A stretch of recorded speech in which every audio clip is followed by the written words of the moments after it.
All right, we are live again, and we have a familiar guest again for the second time. First time it was for the product podcast, and I welcome you all to Property Tech Buzz, a podcast channel where we talk to CEOs, founders, and CXOs from the world of property tech. And in this episode of Property Tech Buzz, we will learn from Vivek Kumar about property portal business models and their future. Vivek is VP Products at PropertyGuru Group. PropertyGuru is Southeast Asia's number one digital property marketplace with leading positions in Singapore, Vietnam, Malaysia, and Thailand with over 100 million revenue every year, with a projected revenue of 145 million this year. And I'm taking all this information from public spaces. So with that, let's welcome Vivek again. Hello, Vivek. Welcome to Property Tech Best this time. How are you doing today? I'm great. Thanks for nice to meet you again, and thanks for having me today. Excellent. So, Vivek, you are in this industry for quite a few years. However, to set the context here, I would like this to be a dumbed down version of somebody who is not from the industry and needs to learn about this industry for the first time. Maybe we can begin with what does property portals mean, and some people call it marketplaces, some people call it property portals, but what do they mean, and then we can then maybe understand how do they make money and what the business models are. Uh, okay, so the property portals, across the world, and some of the most successful ones that you see in the U.S., Australia, way back in Europe, and also in Southeast Asia, all of them typically work in the fashion of a marketplace where you have a very clear supply side and then a demand side from the property seekers. So the actors, if you will, are usually three of them, and then there may be a fourth one depending on how the market plays out.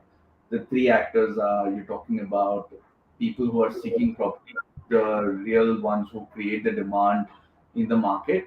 The second one would be those of property agents who will be selling the property of that of a homeowner or someone.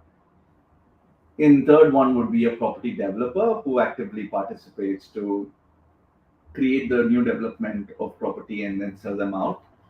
The fourth one is the homeowner themselves. In certain markets, you will see it playing out in different ways. Some markets where homeowners are very active in the property portal space, in some others, they're not as much. Um, would you just excuse me for 1 minute? Sure. I'm just going to, there's some noises background. So, No worries, Vivek. So Vivek mentioned about buyers, agents, and developers, and then he also mentioned about home owners. I'm interested to know if home owners are engaged directly. I'm just talking to the audience, and this is also my question to you. So you talked about buyers, you talked about agents and developers. These are the actors, and then homeowners.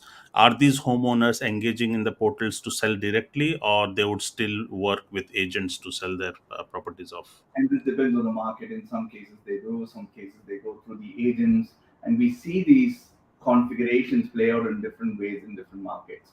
Like for instance, in the US, it's largely agent dominated who come in and have a play.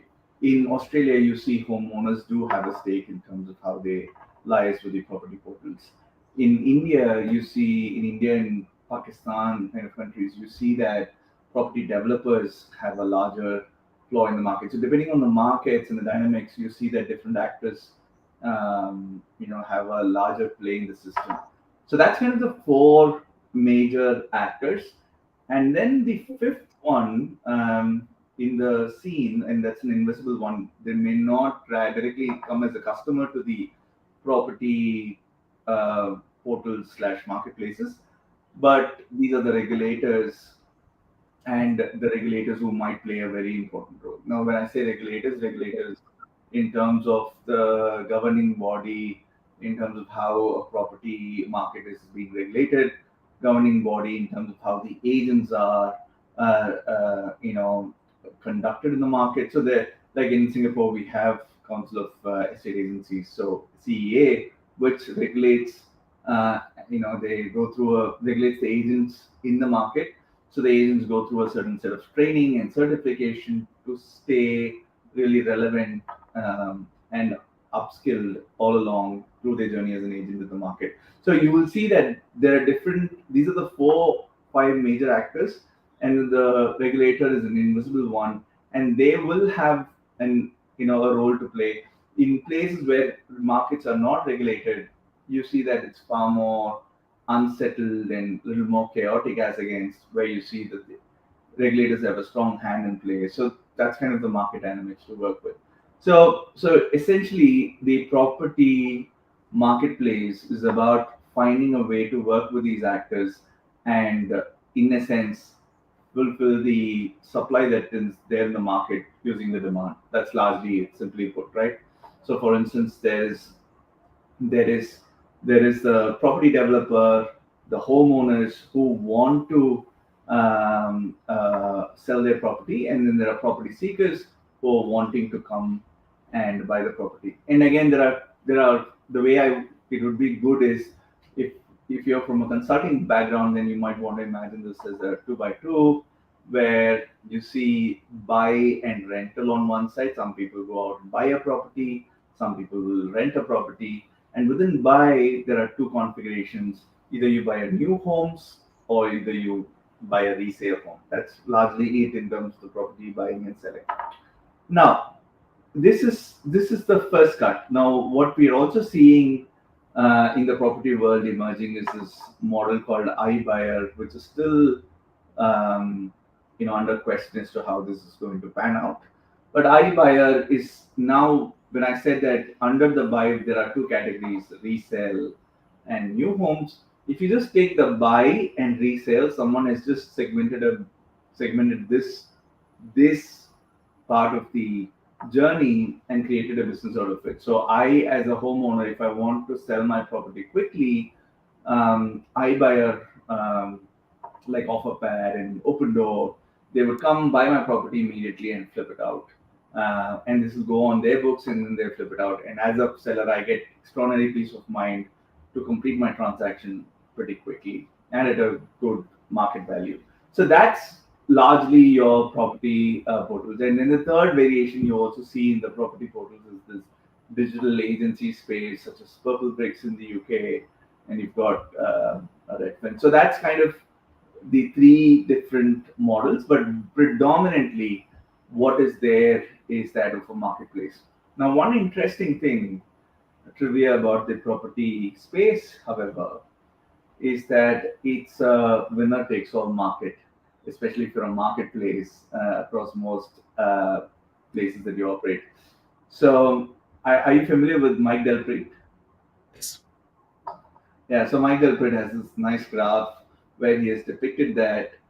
So for people who don't know Mike Delpre, he's one of the popular bloggers in the real estate space, MikeDelpre.com. So you should be able to access some of these things I'm saying pretty quickly if you just Google it out. And you would see that in his decks, he talks about how, let's say, Rightmove in UK or Zillow in the US, seems to be outdoing their competition by a margin of 4x or 3x, and that's like really really a strong leadership position to be. So what you see pan out is that usually the winning um, products seem to be outpacing their competitors by a large margin. So what do you mean by winning? So when you say winner takes all, as in, are these the early entrants into a market and capturing more and more listings into their portals? What does winners mean here? That's a great question. So the winner here, I'm talking about just revenue, right? From a revenue perspective, if you look at it, the flywheel spins so fast. The flywheel between the supply and the demand. So we talk about network effects all the time. Property portals is one of the places where you see the cross-site network effect playing very, very strongly. What do I mean by cross-site network effect is that when there's a good supply, there's enough demand for it, When there is enough demand, there's more supply coming to you, and this flywheel starts spinning so much so that your revenue accrual is much, much better than some of your nearest competitors. So that's what the property portals or property, the nature of the property is such that it can give you a strong leadership position in the market that you are. And there's a reason behind that as well. The reason is, um, again, this is a characteristic of the infrequent product or a low frequency product, such as that of a property portal. When you are operating as a property platform or a property marketplace, um, and when the word spreads about you, so your customers end up finding their home, they're pretty happy, and they end up referring other customers. What happens is, unlike most other products, the actionability on the referral doesn't happen immediately. So, Mm. example, I bought a Nike, let's say, I love the shoes, and I say that, hey, Ravi, why don't you go buy one? Ravi will end up immediately buying another pair because Nikes are affordable and possibly doesn't involve too much of thinking in order to buy one. Right. Whereas when your property is nothing like it, and if I tell Ravi, I just bought a property, you should also buy one, it may not be immediately on his charter to go out and buy. In such a case, the referral, there's a lag in the referral for Ravi to act upon. So Ravi, when he's ready to buy a property, he's going to call up and ask, "Hey, you told me about a property place. Which one was it?" And you remind him again, and they end up using it. Now, when this word of mouth spreads over a period of time, and the lag effect is so strong that it is very difficult for a competitor to go out and displace this lagging effect.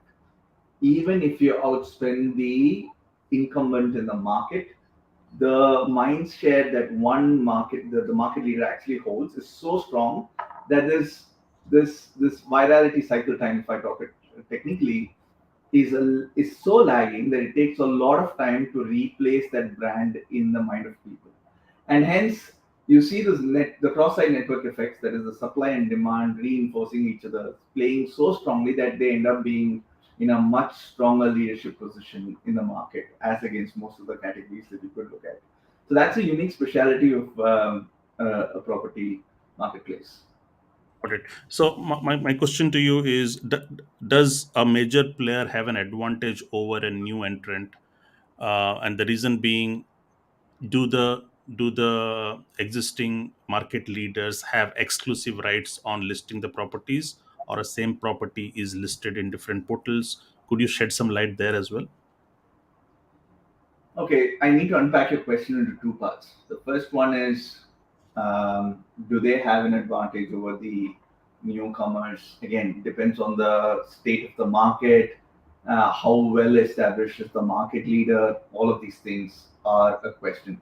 Now there are two kinds of markets I've seen. There are markets where it's fairly mature, and then in which case the leader has a strong position in the market and they're sitting pretty comfortably. So, And this is one set of markets where so they're positioned.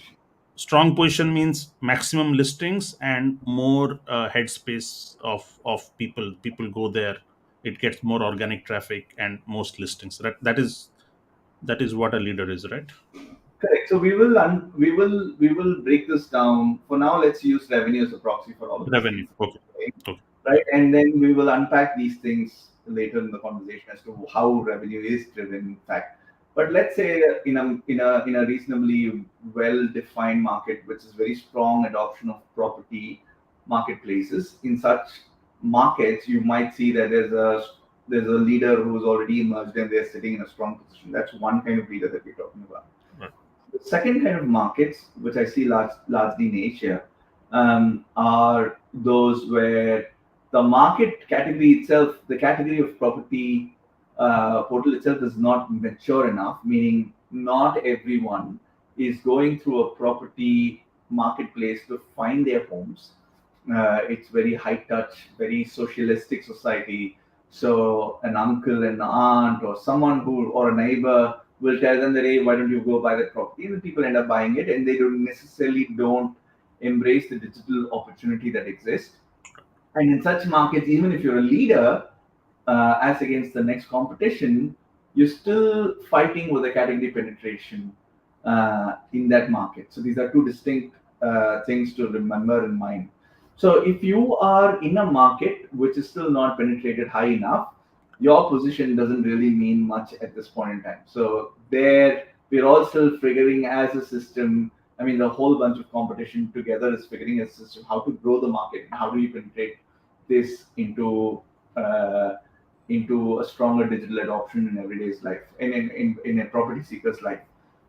In the case of the other one, which is the market where the property marketplace adoption is strong and there's a strong competitor in the market, in those cases, you find that the distinction between that of a newcomer um, and an existing leader is that one, as I said, they have a strong brand presence in the mind. That viral cycle time is so long that it's hard to disrupt. The second thing that it gives you is when you're in a leadership position, it gives you an extraordinary cushion of time to actually see what you can experiment with and then find a way to think about the future and possibly invent the future as well. So what you get, what you don't versus what you don't get as an advantage of being an established market leader in a well penetrated category, such as in certain markets where it's in a well penetrated category, is you get this cushion of time to really see what you can do with, because your name is already pervaded into everyone's mind who's looking for a property. You may have the dominant market share there, and so then that gives you a cushion of just letting the business run by, and then figure out what is that we want to do for the future and how do we then grow this business into the next level. So that's the advantage of being a market leader in a category that is well penetrated in certain markets. Now, the second question of yours was around, what was it? Exclusive listings. Exclusive listings. Now, the exclusive listings, the very nature of this is being a winner takes all market. What does it mean is, um, you know, you have a lot of, you have first a few supply, and then you have the demand coming for it. Just because now there's demand, there's more supply coming in, and so on and so forth, right? And then because there's more supply, more demand coming in, and as this cycle starts working out, you eventually have more, you as in the leading property marketplace has more listings than the other one, because that's where they're getting the leads. And so the supply starts flocking to that property marketplace where they're getting the most leads, and by default you will have more exclusive listings on this product as against the other. In most places where you're seeing um, uh, the property marketplace is in dominant position, it's primarily because the supply is um, is much better than their nearest competitor, and that's virtue of the network effect that is happening, because more demand and whatever has come through this thing has resulted in an exclusive supply by itself. So how does the listings come in? Like, do they come in organically? Like, if there are, first of all, the listings, do they come from direct customers, or the majority comes from the real estate agents? And how do they come? Do they come organically, or do you also fish for more and more listings from your end? Maybe that dynamic, if you could share. So, if I could speak about Singapore, Malaysia markets where we operate, the listings come through agents. The homeowners reach out to agents and say that I'd like to sell my property, and the agents, on behalf of the homeowners, come and list the property. Now, once they list it on PropertyGuru will take those listings and federate it out to Google primarily, uh, to ensure that from an SEO perspective, we get a lot of traffic. So people who are searching for a property go to Google, they find PropertyGuru's link, and then come on to PropertyGuru. And besides this, we also enjoy a lot of direct traffic given our brand presence in both these markets. So that constitutes majority of our traffic. Largely, it's going to be SEO, and then a good amount of them is going to be direct traffic as well. And once they come onto the platform, they like what they see and they start inquiring. That encourages the agents to spread the word amongst other agents, and more agents join force, and then this wheel I talk about starts working. Now, what's very interesting about a property portal, however, is that it's very Pareto. It has a strong Pareto that drives it. Now, for instance, you would see that certain location and certain price points drive enormous volume of transaction as against a largest, as against the whole bunch of location price combination if you look at. So in all the markets, when you parse it out, if you say, let's say, if you take 100 real estate transactions, you would see that majority of them are skewed towards a certain location and a certain price point, and that's the sweet spot which gives you enormous results. So when you're thinking about how you acquire the right listings in the market, the hack here is to really think about what's the Pareto that's really driving this market at this point in time. Which location, which price points are people really looking towards, and how do we then acquire those listings on the platform? There's a bit of other nuance as well to this. Now, not everyone in a market will be looking at a property portal. So if you take a market, and let's for simplicity's sake divide it into three segments. The first one are the uber riches.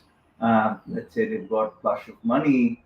Now, those guys are not going to come and sit on a property portal and start looking for listing. They'll have people who will be doing the work for them, and the way they might approach the market is completely different from what we are anticipating. So that's a segment which may not really hang out at a property portal. Then let's say take another segment. In every market that you look at, especially in Asia, there will be a segment of population which is in the affordable category. They're still finding their food and probably looking for their first home, and they're just getting into that place of buying their first home and I'm saying these are possibly low income people, and they may not embrace digital as much as they would as we would like, and so they may not be also the target audience for a property portal. So somewhere between these two in the middle is the DIY segment who would want to go out and discover property for themselves, and we are talking about that pie in the market who will be very appealing to the property marketplace. Now within this pie, what you need to find out is the Pareto that I was talking about, which is the location price combination, which will enable this whole supply demand equation that I was talking earlier. So hopefully that's clear. Yeah, Uh, what do you do with that information? So do you fish out for more properties on those hot regions and those price points? Do you actively seek out? Like my question is, do property portals seek out listings, or do they wait for organic listings to come in? you do seek out listings. I mean, that's how you grow the market. You go out and seek out. But if you want to be efficient and much more hacky about the way you, much more effective about the way you seek out, then the order of priority is, why don't you look at what is your best category that's going to be out there, which is described by a certain location and price point. Start with that and then pervade. Look, this is not something that we invented. Amazon does this all the time, right? When you're looking at books, selling books, not all books sell alike. Now, your top 5,000 titles will possibly give you, let's say, 30% of the revenue. So at any point in time, Amazon will be thinking as to, I don't know what the numbers are, I'm just making it up. 5,000 titles, let's say, is giving 30 or 40% of the revenue. So then all you need to be looking at is at any point in time, all those 5,000 titles need to be there with you at any point in time. And Right. a similar equation happens with the property as well. There is certain location price, which is there's certain locations, and price is again a function of location. So if certain locations have a strong appeal, then you need to ensure that the listings in those are actually captured in your system really well. Got it. And, So yeah, yeah, go so ahead. that's that. So since you're optimizing for more and more listings on your portal, do you incentivize real estate agents to list, or do you charge them to list, because you'd rather want to incentivize and then monetize the transaction, no? Um, yeah, so the question is, There is no. I don't know if incentivize is the right frame here. The question is, what is the value that you want to create as a marketplace? What is the value you're creating across both actors on the side? For simplicity's sake, let's say there are only two actors. We have agents on one side who's listing their properties, and then we have property seekers who are going and buying the property, right? The value creation for the property seekers here is that I'm going to help you find a property that you will be very satisfied to live all through your life. This is probably one of the big decisions that you're going to make. Even if it's rental, it's going to be a fairly long commitment that you're going to do. So we will help you discover the right property for you and your family. That's the value creation, the value promise that we're making to the consumers. On the other side, to the agent, we're saying that look, we will give you the maximum reach for your property, and we will help you close this property in the shortest possible time. That's the value promise to them. And this value promise, as long as you're able to fulfill it, agents will list it by themselves, and then consumers will come in, and things will start transacting on the marketplace. And the question is, have you what steps have you taken in the marketplace to enable these uh, value creation, value promises for both these actors? That's largely it. And then coming, just answering your question, now assuming that you've done a good job with both of these things, then the way it works typically is that in most popular marketplaces, you have two sides of revenue equation from an agent perspective. One would be an access to the marketplace itself. For instance, if you want to access the marketplace, you need to pay a subscription. But besides the access, it also value adds a agent's life in certain ways. Example, if you've seen Uber, when you sit in an Uber car, you will see that they've been shown a hotspot of where the traffic is right now, where the demand is, so the drivers could actually drive to that particular location. Similarly, from an agent's perspective, you could value add their life by telling them that, look, I'm going to give you insights as to where you should focus your efforts on. I'm going to give you tools to manage your listings really well, because a good successful agent generally has multiple listings. He or she is not just selling one property at a time. So we will give you tools and enablement to manage multiple listings. So there's a bunch of things that you slap onto the subscription and say that we give you an access to the audience, and we also help you manage your listings in a much more better way. And so that's a subscription revenue part. And then the second revenue part that you see is also, we call this the discretionary one, where an agent will constantly advertise to ensure that they're reaching the maximum number of audience or maximizing the leads for their listings. So you will see two sets of revenue streams, which is one more like subscription, another one is discretionary. So most popular real estate portals, they make a combination. They make revenue from a combination of these two Got it. revenue streams. So do you not charge for listings? You only charge for access to portal with subscriptions. That means you allow unlimited listings. Is that how it is? No, we do charge for listings, meaning Right. the listing charge is probably not so much in Okay. the grand scheme of things. It's Got it. virtually, it's not so much of a thing, but the majority revenue is about you being subscribed member, so that you get access to the audience, Right. and then on a regular basis you will be able to promote the listings, and for that you will be able to get your discretionary. The listing, the process of listing creation itself doesn't take much. In some markets, and in some markets like US, if you see, listings are federated. They have a common database through which listings are coming through. So listings generally, creation of listings is not where you make the money. It's about how they manage the listings, how they can reach many audiences with the listings is where the money sits. Got it. And that's Um, the value creation part. Got it. Coming back to the exclusive listings, what is the incentive for the real estate agents to go exclusive with one portal? He would rather go and publish it in multiple portals, no? No, so in the traditional marketplaces, you would see that, and the fancy name for this is what we call as multi-homing, where you would go into multiple products and explore the viability there. Right. So, as a property seeker, when you're trying to find a property, You go to portal one, or marketplace one, and you see, okay, I'm getting some properties. Then you go to marketplace two, you see some properties, and eventually you take a pick. Now, look, this is where the fascination happens. The property seekers are not rigorous in analysis. They don't like scientifically look at which one has got more listings versus the other one, but somehow intuitively they know where with what's their pick and where they need to stick on to. And then if you ask them, they'll say that I find that there are more listings on this portal.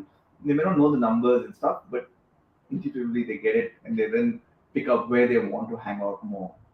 And similar stuff actually happens on the seller side as well. You start experimenting multiple portals, and eventually you take your pick, because that's where you're getting the max return on your money spent, or return on ad spent. And so then, as I said earlier, once this happens, once you know where your loyalties are, then the rest is just the marketplace by itself will happen. As in, the fly will start spinning, and one brand or one area gets much more prominent over the other. Got it. So if I'm a real estate agent, I have to make a choice on how many portals should I be subscribed to. I would rather go to the heavy lifters because that is where the majority traffic is, and maybe I would go to the top two players in a given region and get the subscription, and ignore the rest, maybe because that is what the market leaders are, right? You will test it out even if you don't believe, for whatever reason. Let's say a project that a listing you need to close desperately soon because the homeowner wants this to be sold. You may end up going through, let's say, three or four portals at that point in time, but Got you it. will know eventually how you need to optimize your spend, and then it'll come down to one. And this is an extreme example I'm saying, because every portal that you're going to get access to costs you both in terms of subscription and the distribution revenue. So there'll be market knowledge. People, friends of yours, would have already known where you're getting max leads. And based on all this, you pick up one or two and then you run with that. Got it. You talked about them giving them, so there is another aspect to the monetization where you give them more access or coverage. So as a result, they get more leads. Do you give them more tools for realtors to able to see, okay, which one of the listings are performing well? Are you giving them graphs and data and Correct. stuff like that? Correct.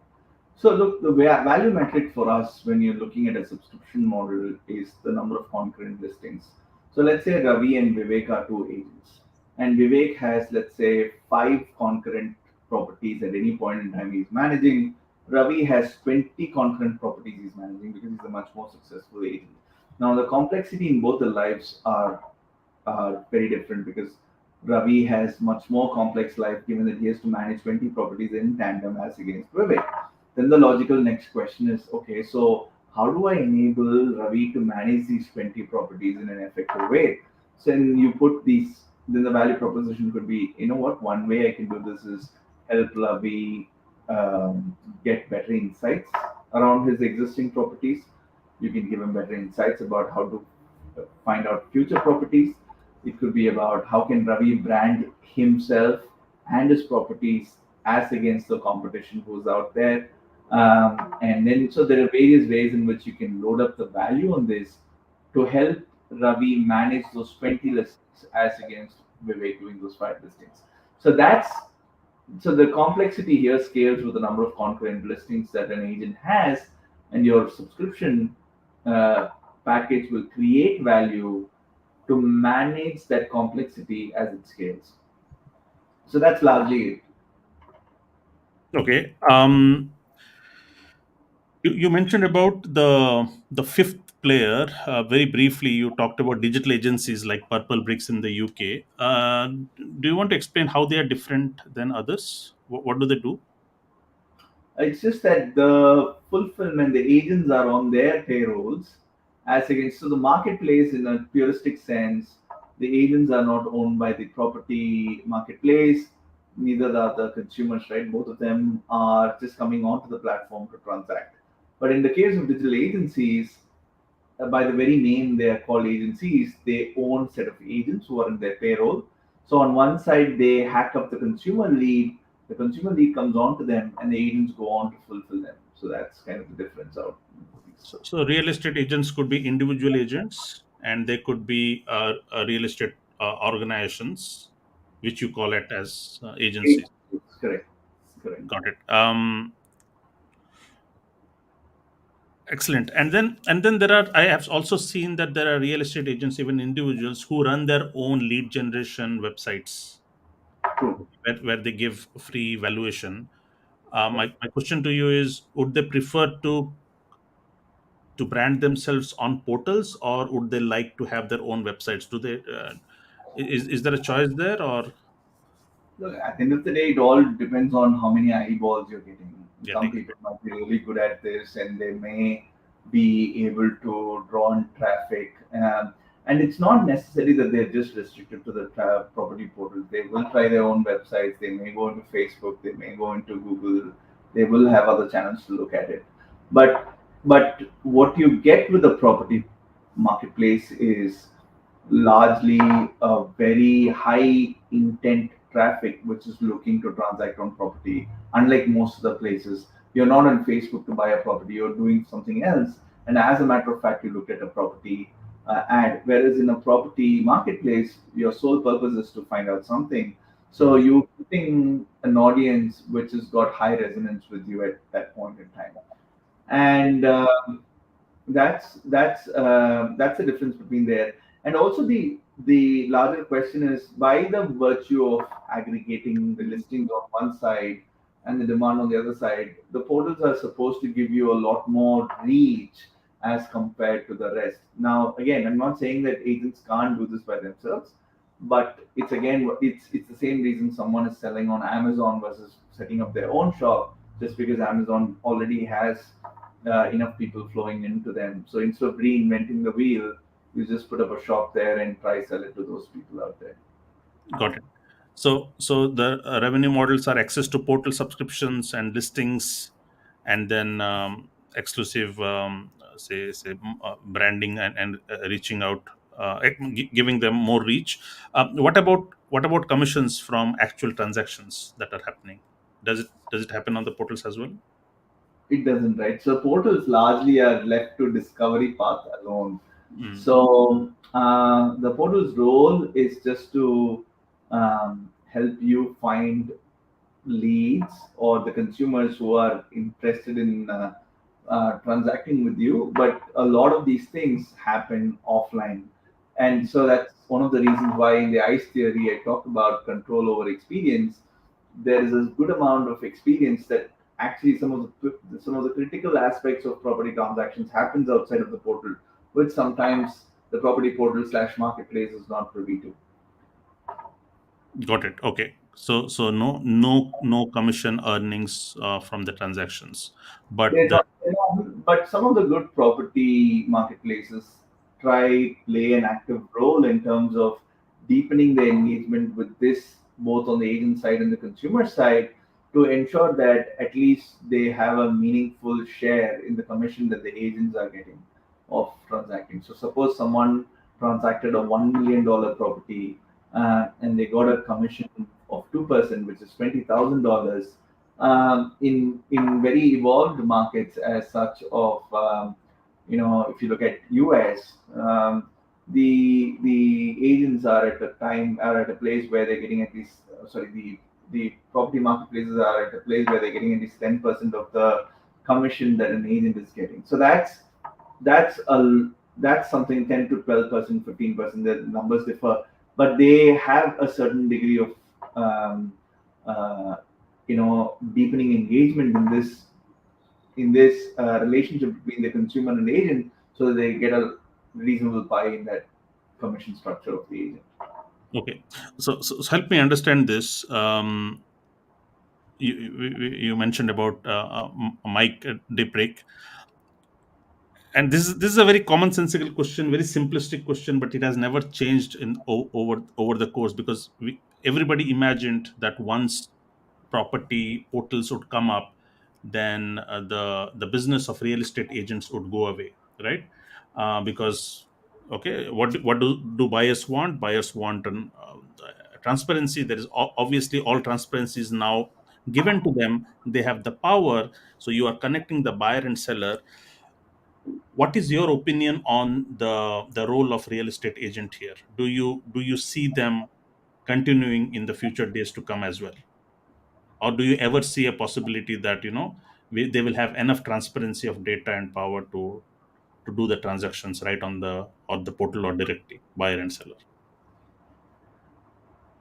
Before I answer this question to you, you will want to detour into another category, which will illustrate some of the points that I'm going to highlight here. Have you heard of again? I think last time I brought this up. Have you heard of Wabi Parker, Bobby Bar, the yes, yes. Yeah. Now, eyewear as a category is pretty complex and it involves a lot of human touch. So, if you see the Bobby Parker or Lenskart in India, the way they're expanding is that they're opening more stores and they're going down that path. The reason they're going down that path is that a lot of people, while they discover the eyewear online, they end up doing the transactions only in the offline retail. And if you understand why does it happen, there are a couple of reasons why. So there is one is that uh, you know you're not sure if this the eyewear that you're trying to buy will fit you really well. It's very difficult to assess online. Is this going to be the right fit for me? Second is it looking really good on me? So eyewear is a kind of a social purchase where you need to go out and ask someone, hey, what do you think about this one versus that one? And something then resonates and then you pick it up. And that doesn't happen when you're looking at the screen individually and trying to get something through, right? Um, Third is your trust and the ability to know that okay, they can actually give me the prescription that I'm actually having in my. How do I trust that they have the right lens for me as prescribed out here? Now, for these reasons and more, you don't. I'm not saying there's no transaction there. I'm just saying the transaction is largely skewed towards offline as against online in Right. this case. So then the point here is, and so the point here to take away is that when the complexity of the purchase increases, people naturally start tending towards high touch and very human involved transactions, Mm. right? That's the nature of the game, largely.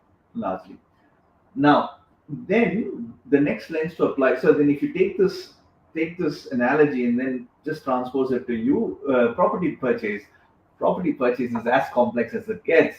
I mean, it's a high value, high ticket. I'm just talking about an eyewear, but property is even more complex. In such cases, there is a lot of tendency to rely on people to just ensure that there's a comfort factor as you're doing the transaction. So that's one. The second thing is the markets also play a massive role. When I say markets, the cultural aspects of the markets play a massive role. Now, I've been in Asia, so I can only talk about Asia. Now, Asia is largely a high-touch, socialistic-driven society, in which cases, the human touch and the human involvement is going to be very, very critical as you look at it. And if you've seen my last article, which call as belt and the belt of classifying consumer problems, one of the theses that I argue is that when you're creating products, it's very important that you tap onto the existing behavior that exists. Like at the best, you can do into an assisted purchase mode, like the Lenskart example or the Barbie Parker can go into an assisted purchase mode and then eventually go into an automated or a self-serve mode rather than just directly going into or forcing people to go through the online. It just wouldn't happen because there's an element of trust and a complexity involved, and people want to see that human touch while they go through the transactions. And same thing for the property portals as well. The existing behavior revolves around human touch, and that touch is not going to be easy to take away. So, in my opinion, at least in the context of the markets that we operate, and what I see, I don't, I don't see that in the impending time that this is going to change drastically. Got it.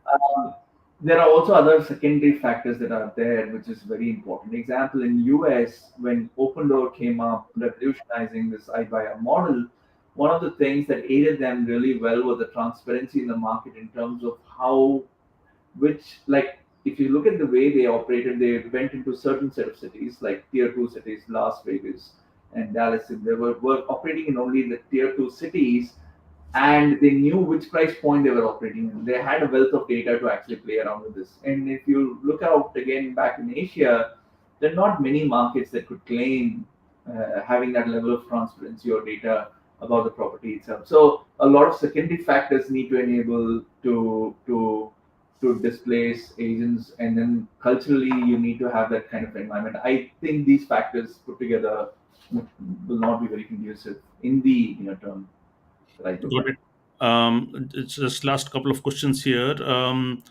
Property Guru plays AI as its centerpiece in lot of its technical infrastructure, right? So you add AI as the center. Maybe could you explain the role of AI in Property Guru's offerings? Yeah, so we had one hypothesis some time back, which is about, will people actually be considering visual search, and how important is visual search in the journey of property seeking? For instance, you go out for a viewing on a weekend, and then you don't like this particular property that you just saw, but you want to turn around and you like the location for whatever reason. You want to turn around and see what other properties are available in that location. And so we developed this property guru lens where you can just point at the building, and then you can discover which properties are out for rental just being in that location right then and there. So there AI was very instrumental. This was an experiment that we conducted to see where So, it is. so are you talking about the comparables? So you show one building, and then you from your database you pull out other buildings similar to the one you are. We look at that building and we identify what that building is, and then within that building you will see what units are available for rental. And Oh wow, nice. so it's an AR layout, and then you will just immediately get AR with AI. So you could immediately get, oh, this is building X, and there are two properties out for rental at this price. You can just immediately have the next set of actions for you because you're already in that location, right? Now, yeah, that's something that we experimented with in the past, and I feel like it's a very potent idea. It's just that the time is little. We're still early for it, and it should take shape sometime in the near future. The second thing that we use this for is moderating a whole bunch of listings, and now I'm getting into a very ambiguous territory of ML. So we use extensively ML for moderating our listings out here. In terms of the quality of the photographs, sometimes weren't to the standards that we like, so we enforce that standard. And instead of, I mean, we've got, if you look at the number of listings across the markets, it should be close to a million at any point in time, close to around 800,000 to a million. And so, in order to manage at scale, we said we will deploy a moderation engine which can quickly detect certain anomalies like collaging photographs, for instance. It's a very poor consumer experience, Mhm. or there are certain obscenities in the photographs which needs to be taken care of. So ML played a big role. We also use this extensively on a recommendation engine.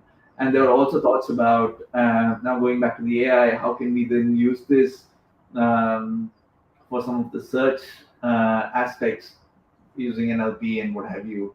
So how can we ensure that we can have a better search identification to perform there? But the ones that has been extremely successful for us in Big Bang for Buck is the lens that I talked about, which is about identifying the visual search, which I strongly believe will have a big role to play in the near future, and also the moderation engine and the recommendation systems. So talking about visual search, my last guest, who is also the chief product officer at RestB, so they also have visual search in a different manner. So today people search through filters, right? So this is the address, this is the region, this is the pin code, these are the number of rooms. What they are offering is you could upload a kind of an apartment or a kind of a house that you're looking for, and then the search would give you everything uh, like just like that. So that Fascinating. is different kind of visual search. So Nice. excellent. My last question here is so you mentioned about some of the AI use cases, AI ML use cases, which are still ahead of the curve. Do you what future trends do you see for real estate portals in the coming years? Um, So in the coming years, I think it's important to see how 5G pans out. This winter has been, this is not a winter, but this has been proclaimed to be coming for quite some time. So 5G use cases are very important, especially 5G is being touted about a strong place about holographic projections and what have you. So what does it really have to do with the next age of discovery is something that I'm very keen to see. The next one I feel that could have an impact is, have you checked out Horizon from Facebook? Meta, No, that is. no. So that's a pretty compelling VR experience. So where basically you can actually go out. This is for the workplaces. This is not on the residential side. What they do is you go into an Horizon and you can actually do a whiteboarding session. You and I can actually be in the room and have a real life experience of doing Right. this together. Got it. uh, Yeah. I feel like this could, and they have a pretty recent working prototype, and if you have a look at it, it's pretty impressive as well. So let's say in the near term, this could become the next age of discovering property. Just sitting at home, where an agent or a seller could just walk through as to this is how their house is looking, and this is where different rooms are, and that could be super super powerful as well, Excellent. and Yeah. environment friendly. Yeah.